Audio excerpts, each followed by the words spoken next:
CM times news కి స్వాగతం. ప్రజా భద్రత, శాంతి భద్రత పరిరక్షణతో పాటు నేర నియంత్రణ, మాదక ద్రవ్యాల నిర్మూలన లక్ష్యంగా ఆపరేషన్ వజ్రప్రహార్లో భాగంగా కార్డన్ సెర్చ్ ని ప్రకాశం జిల్లా పోలీసులు చీమకుర్తి పట్టణంలో నిర్వహించారు.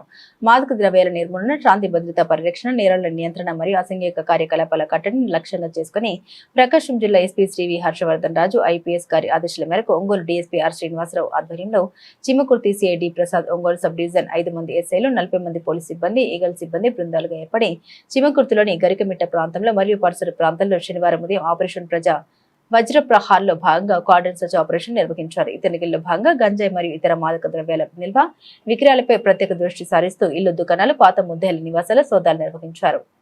గంజాయి వంటి మాదక ద్రవ్యాల సమాచారం ఉంటే వెంటనే స్థానిక పోలీసులు లేదా డయల్ 112 లేదా పోలీస్ వాట్సాప్ నంబర్ 9121102266 తెలియజేయాలని ప్రజల్ని కోరారు.